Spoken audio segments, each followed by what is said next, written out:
Hi, welcome to my views and news. Three news stories from Ethiopia and Sudan.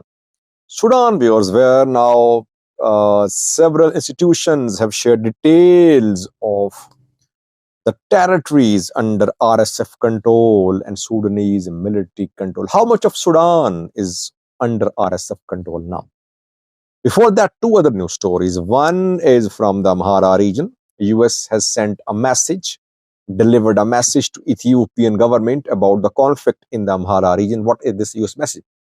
What does US want from Ethiopia? Secondly, big gathering in Tigray, where in Axum 2 days ago, religious festival was held.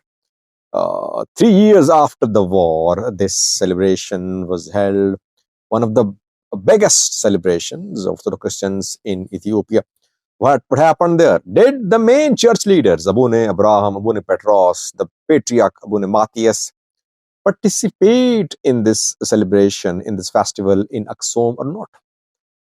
Firstly, viewers, Amhara region of Ethiopia, where gravity of the situation is being acknowledged by international powers.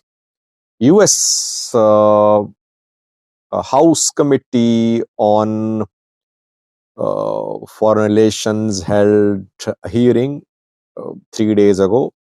Mike Hammer was there.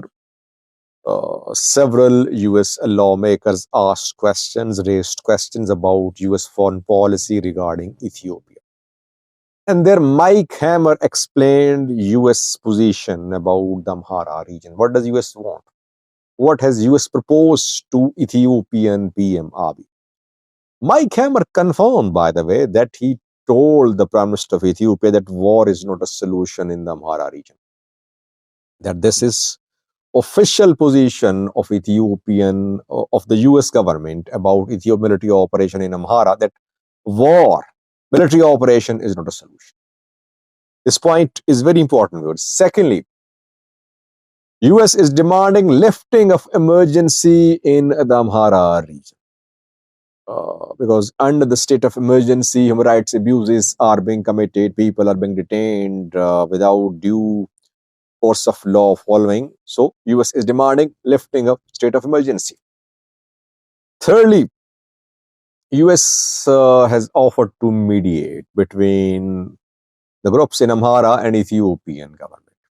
By the way, I wouldn't be surprised if I come to know that the US is already in contact with Fano groups, with people in top positions close to Fano, on Fano side. If US wants to mediate, it means that it has some contact with the pro-Fano element, especially diaspora. Diaspora heavily supports it. Amhara diaspora supports Fano. We cannot deny that. And Amhara diaspora based in the US is very supportive of Fano struggle. The US could be a player. But any response from Ethiopian government, Mike Hammer did not explain. What did the Prime Minister of Ethiopia say? But yesterday, Amhara regional, not yesterday, a few hours ago, Amhara regional government issued a statement about need for peace in the region. No mention of any offer of talks to the groups in the Amhara. Rather, the regional government is saying that forces which are working to destabilize the region are anti-peace. They're working against the people. So people should not support them. People should support the government operation, because these forces want to destroy the region. No signs of any flexibility shown by the government. Fano groups already adamant they want to fight. US, other players, they want talks. By the way, why do the US want talks between Amhara, Fano and Ethiopian government, Ola and Ethiopian government, TPLF and Ethiopian government? US wants to be relevant in Ethiopia. US wants to be a key player in Ethiopia. If conflicts happen, region turns into ungovernable regions, and when there is instability, obviously foreign powers intervene. US wants to be sole player, maybe coupled with EU, to be in Ethiopia. That is why US is very involved in Ethiopia. And that is what Jawar said 2 days ago, by the way. Not 2 days ago. Jawar said that this week. He said that now when international powers, world powers, international community is involved in Ethiopia to find solution to conflicts, this opportunity should be used by the parties to conflict in Ethiopia. Otherwise, the world might lose interest in Ethiopia. Yeah, and I said world will not lose interest in Ethiopia as long as world's interests are here. World's interests lie in supporting resolution of conflicts in Ethiopia. But if you know of US foreign policy about Eritrea, US officials have been heard saying that to counter Eritrean growing expansion, growing influence in the Horn of Africa, conflict should be resolved. But through conflicts, Eritrea intervenes into neighboring countries. Let's see what happens so far. The US has conveyed a message to the Ethiopian government that talks only the solution, but no sign of talks so far. Secondly, there was a big gathering, Orthodox followers gathering in Tigray 2 days ago in Axum. After 3 years, religious festival was held, which is one of the most prestigious religious celebrations of Orthodox followers in Ethiopia. 500,000 people attended this gathering. That just shows the significance of this gathering.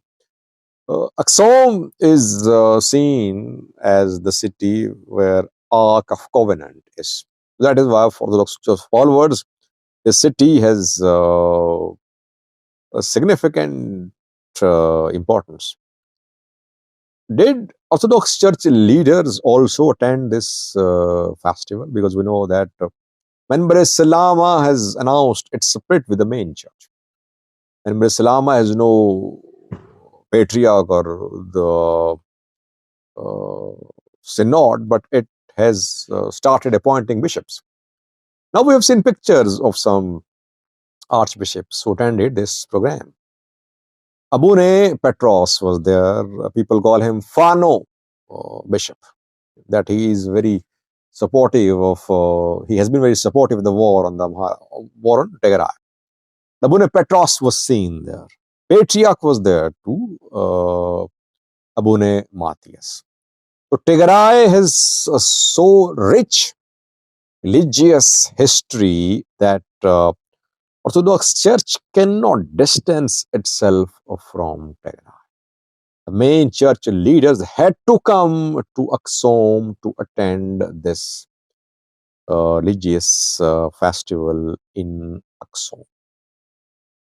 Lastly, we are Sudan, where rapid support forces expanding their control of territories since April when the war broke out. I reported on Sudan a lot. I reported about this war, but due to more coverage of Ethiopia, I could not continue coverage of Sudanese conflict.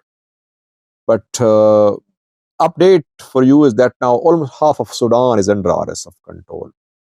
Large parts of Darfur under the control of rapid support forces.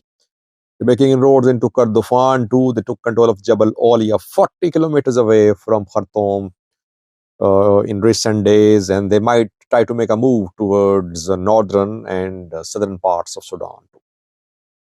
Half of Sudan under RSF control, and the remaining half is not under full military control. This is a very important point, viewers. Half of Sudan under RSF control. RSF, you can say, is solely controlling this half of Sudan. But the remaining half is not under sole control of Sudanese military. There are several players, tribes, armed factions, military there too. It means rapid support forces are in a much more stronger position than Sudanese military. For example, Eastern Sudan, known for tribal influence, tribal politics for years. Then parts of southern Sudan as well, where some groups are operating. Parts of Darfur too, where Minawi, Jibril, Ibrahim, others are based too. So military is not sole controller of all these parts. But wherever RSF is in control, RSF is the main player. if war goes on, if RSF does not suffer any major military losses, you would see RSF emerge as a stronger power militarily, diplomatically, internationally. Al Burhan is the leader of Sudan. UN, EU, US don't recognize Hamati as legitimate ruler of Sudan. UN at UN, Sudan is represented by Burhan appointed dignitaries, Burhan appointed ambassadors. So that is why what RSF lacks is international recognition. Otherwise, it's in a stronger position in Sudan now, it seems. Thank you for watching.